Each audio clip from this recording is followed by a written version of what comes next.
পৃথিবীর মানুষ, তোমরা কি মনে করেছ যে তোমাদেরকে আমি এমনিতেই জান্নাতে প্রবেশ করাবো?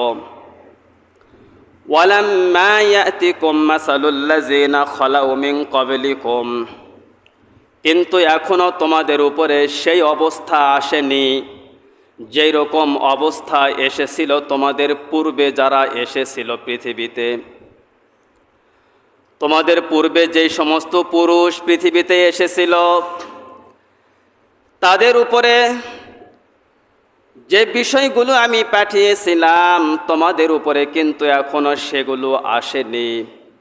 তোমরা যেন এটা মনে না করো যে তোমাদের উপরে এইরকম কোনো বিষয় আসবে না কিন্তু তোমরা জান্নাতে যাবে, এটা যেন মনে করো না।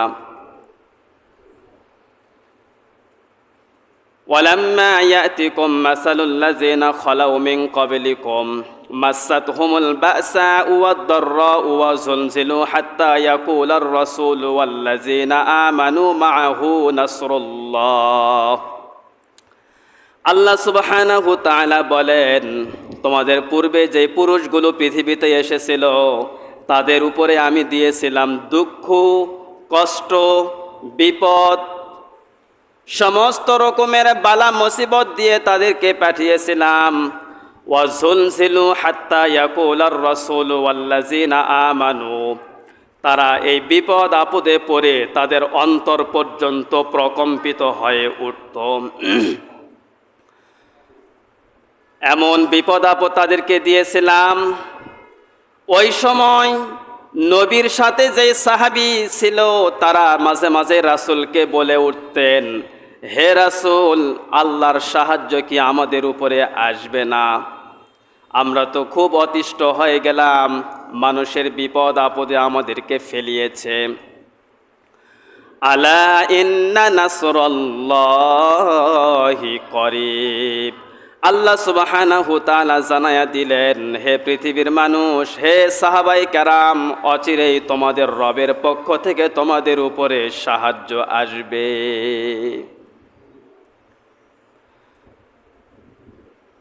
এই পৃথিবীতে যারা আছে তারা যেন মনে না করে যে আমরা এমনি এমনি জান্নাতে যাব। আল্লাহ তাআলা বলছেন যে তোমরা যেন এটা মনে না করো, কারণ তোমাদের পূর্বে যারা এসেছিল তাদের দিকে তাকাও। আমি তাদেরকে দুঃখ দিয়েছিলাম, কষ্টের মধ্যে ফেলেছিলাম, বিপদ দিয়েছিলাম, বিভিন্ন রকমের মুসিবত তাদের উপরে দিয়েছিলাম। তাদের বিপদ আপদ, কষ্ট, ক্ষুধার যন্ত্রণা সব কিছু মিলিয়ে তারা নিজেরাই প্রকম্পিত হয়ে ওঠে, কেঁপে ওঠে। এমনকি এমনও সময় সাহাবায়ে কেরামরা রাসূলকে জিজ্ঞাসা করছেন, হে রাসূল, আল্লাহর সাহায্য কি আসবে না? সঙ্গে সঙ্গে আল্লাহ তাআলা বলেছেন, আলা ইন্না নাসরুল্লাহি করিব, অচিরেই তোমাদের উপরে সাহায্য করা হবে। হে মুসলমান, ওই সময় বিপদ আপদ কেমন ছিল? রাসূল আকরাম সাল্লাল্লাহু আলাইহি ওয়াসাল্লাম মক্কার জীবনে তিনি যখন দাওয়াতের কাজ শুরু করে দিলেন, চতুর্দিক থেকে কাফের বেঈমান মুশরিক তারা রাসূলের বিরুদ্ধে চারণ করতে শুরু করল। এমন সময় হযরতে ওমর ফারুক রাদিয়াল্লাহু তাআলা আনহু তিনিও ইসলাম গ্রহণ করেছিলেন। যখন চারদিক থেকে মুশরিকরা যখন ইসলাম গ্রহণ করতে শুরু করলেন, কুরাইশ কাফেরদের এটা সহ্য হলো না। রাসূলের উপরে এবং রাসূলের সাথে যারা ঈমান এনেছিল, যারা ইসলাম গ্রহণ করেছিল, তাদের উপরে জুলুম নির্যাতনের স্টিমার আরো বাড়িয়ে দিল। আগে যে রকম নির্যাতন করা হচ্ছিল তার চাইতে এখন দ্বিগুণ করা হচ্ছে। আগে যেরকম জুলুম করা হচ্ছিল তার চাইতে এখন আরো বেশি পরিমাণ জুলুম নির্যাতন করা হচ্ছে। হে মুসলমান, একজন বেদুইন তিনি রাসূলের কাছে এসেছেন যে তিনি ইসলাম গ্রহণ করবেন, কিন্তু কুরাইশ কাফেরেরা রাসূলের কাছে আসতে দিল না। বেদুইন জিজ্ঞাসা করলো, ওই লোকের কাছে আমাকে যেতে দিচ্ছ না কেন? কুরাইশ কাফেরেরা তাকে ডাক দিয়ে বলছে, ওই লোকটা কিন্তু ব্যভিচার করতে নিষেধ করে। বেদুইন ডাক দিয়ে বলল, কসম খোদার, ব্যভিচার করার আমার কোনো প্রয়োজন নাই, আমি ওই লোকটার কাছে যাবই। এবারে কুরাইশ কাফের তাকে ডাক দিয়ে বলছে, ভালো করে শোনো, তুমি যে ওই লোকের কাছে যাবে, ওই লোকটা কিন্তু মদ খাতে নিষিদ্ধ করে। যে ব্যক্তি মদ খায় তাকে মদ খাওয়া থেকে বারণ করে। এবারে ওই ব্যক্তি ডাক দিয়ে বলছে, আমি তো মদ খাতে মোটামুটি খুব ভালো অভ্যস্ত, মদ আমার অনেক পছন্দনীয় একটি জিনিস, এটা আমি খেতে থাকি। এবারে বেদুইন ডাক দিয়ে বলছে, মোহাম্মদ যেহেতু মদ খেতে নিষেধ করে, তাহলে আমি এই বছর ফিরে চলে যাব, আগামী বছর আমি আসব। এই এক বছর আমি তৃপ্তি সহকারে মদ খাবো, পরের বছর এসে আমি রাসূলের হাতের সাথে হাত মিলিয়ে ইসলাম গ্রহণ করব। এই কথা বলে তিনি চলে গেলেন। যাওয়ার পরে তিনি এক বছর পর আসবেন, এই সময় তিনি ইন্তেকাল করেছেন। রাসূলের দরবারে তিনি আর আসতে পারেন না। হে মুসলমান, ভালো করে একটু আপনারা লক্ষ্য করেন তো, রাসূলের দরবারে একজন মুশরিক, তিনি রাসূলের দরবারে আসতে চাচ্ছেন, কিন্তু কুরাইশ কাফেরেরা তাকে আসতে দিল না। তাকে ডাক দিয়ে বলছে, তুমি যে মুহাম্মদের কাছে যাবে, মুহাম্মদ কিন্তু ব্যভিচার করতে নিষেধ করে। এরপরে বলছে, না, ব্যভিচার আমার প্রয়োজন নাই। এরপরে কুরাইশ কাফের তাকে ডাক দিয়ে বলছে, তুমি যে মুহাম্মদের কাছে যাবে, মুহাম্মদ কিন্তু মদ খেতে নিষেধ করে। হে মুসলমান, দুইটা কথা বলে ওই বেদুইন কাফেরটাকে রাসূলের দরবার পর্যন্ত না যাওয়ায় তাকে ফিরিয়ে দিয়েছে তাদের দেশের বাড়ি। রাসূলের দরবারে আর যেতে দিল না। আপনি একটু ভালো করে এই জায়গাটা লক্ষ্য করেন। এই পৃথিবীতে বর্তমান সময়ে বিশেষ করে বাংলাদেশে একটি দল আছে, যেই দলটি বলে ব্যভিচার করা হবে না, এটা নিষেধ।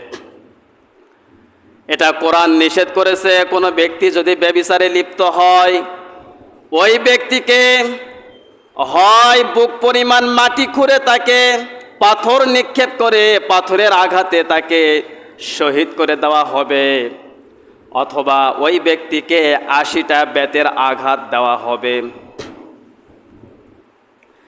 এই পৃথিবীতে কত মুসলমান আছে, যে একটি মুসলমান একটি দল বলে যে ব্যভিচার করা হবে না, আর একটি দল বলে না, ব্যভিচার আমাদের অভ্যাস, এটা আমাদের প্রয়োজন, আমরা করব। হে মুসলমান, এই বাংলাদেশে একটি দল আছে, যেই দলটি বলে মদ খাওয়া যাবে না, কারণ মদ আল্লাহ সুবহানাহু তাআলা পবিত্র কোরআনের মধ্যে হারাম ঘোষণা করেছেন, সুতরাং মদ কেউ খেতে পারবে না।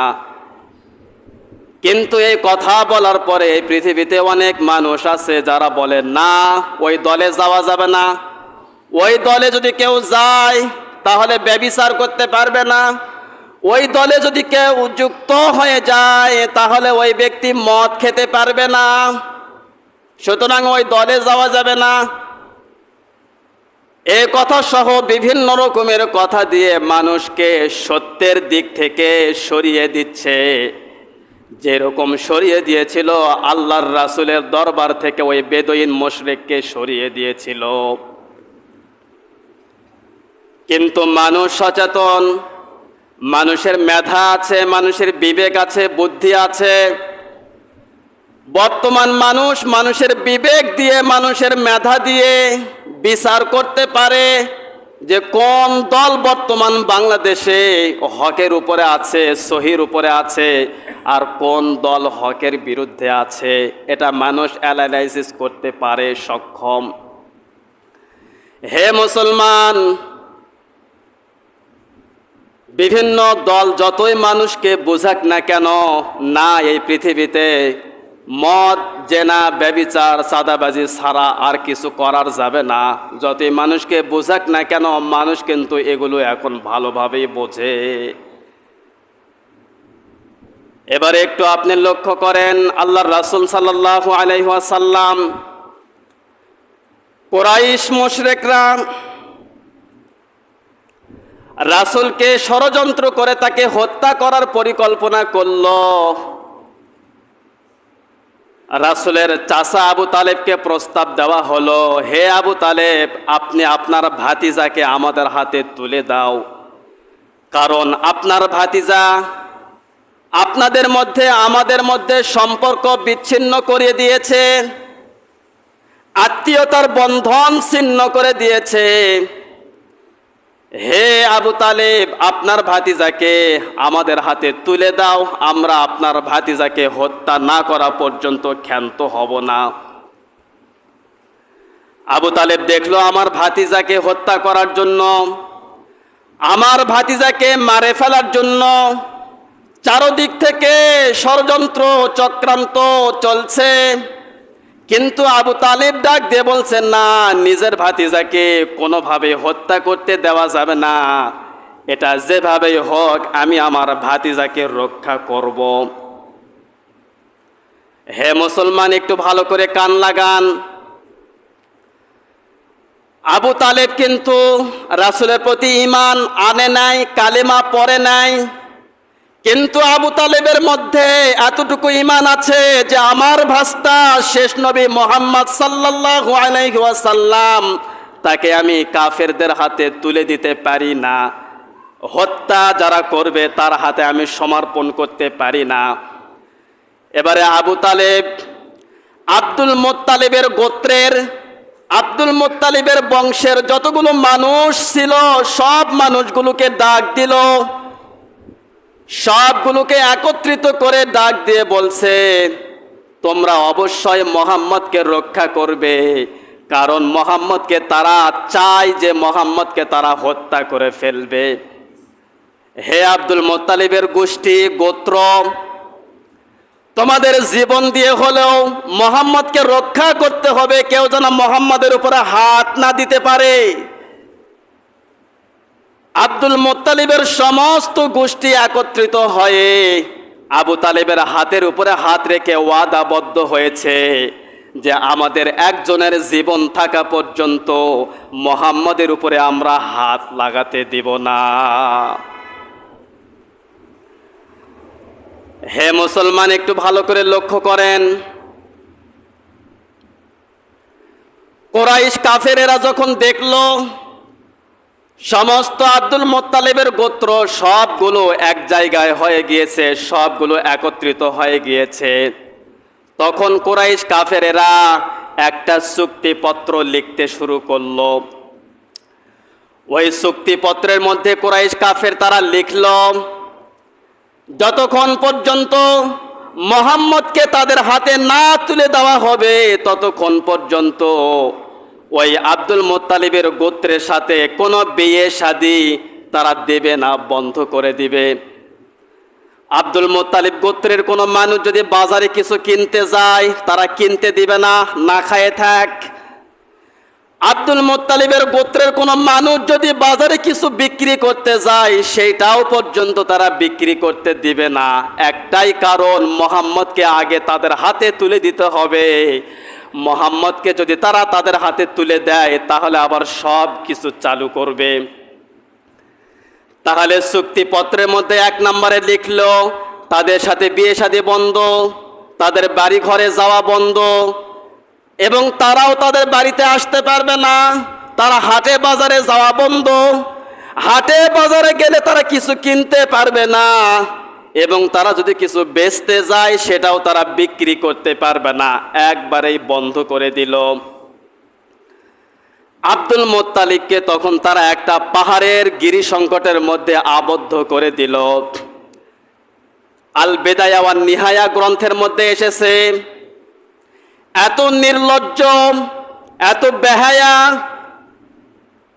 এত নির্মম, এত নির্দয় সেই সময়ের কুরাইশ কাফেরেরা ছিল, যেই কুরাইশ কাফেরেরা আব্দুল মুত্তালিবের সমস্ত গোষ্ঠীটাকে ওই পাহাড়ের গিরি সংকটে আবদ্ধ করে রেখেছিল। 1 মাস, 2 মাস, 6 মাস, 1 বছর নয়, তারা তিনটা বছর ওই গিরি সংকটের মধ্যে আবদ্ধ করে রেখেছিল। তাদের একটাই মাত্র কথা, মোহাম্মদকে আমাদের হাতে দাও, হত্যা করব, না যদি দাও তাহলে তোমাদের সাথে সব সম্পর্ক বন্ধ। কিন্তু আবু তালেবের একটাই কথা, আমার ভাতিজাকে আমার গায়ের রক্ত চলাচল করা পর্যন্ত কেউ হত্যা করতে পারবে না, আমার ভাতিজার গায়ে কেউ হাত লাগাইতে পারবে না। আবু তালেবের একটাই মাত্র কথা।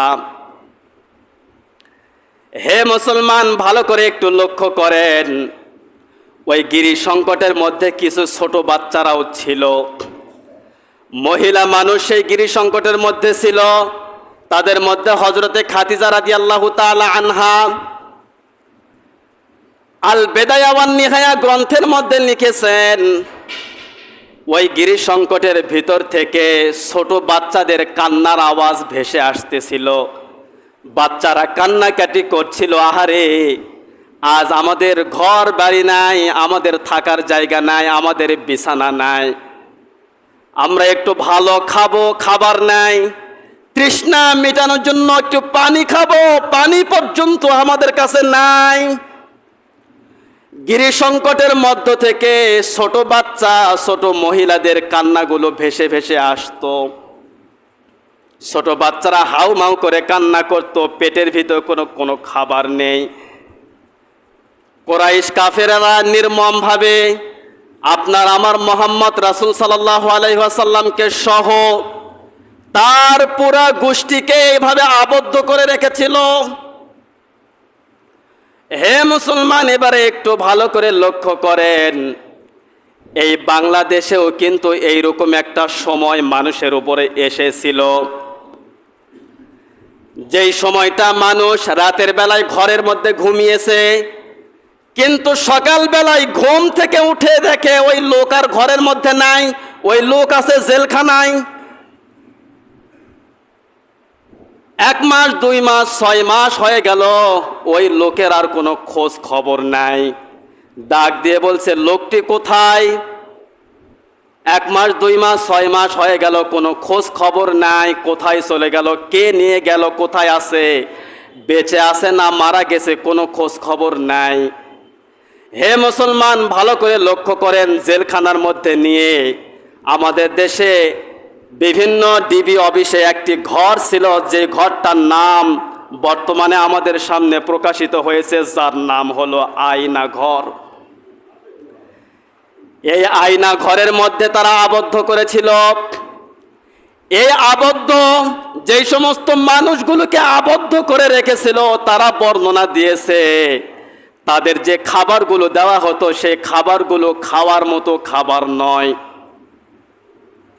তাদের যে পানি দেওয়া হতো, সেই পানিটাও থালা ধুয়ে হাত ধোয়ার পর যে পানি, সেটা খেতে দেওয়া হতো। হে মুসলমান, ভালো করে লক্ষ্য করেন,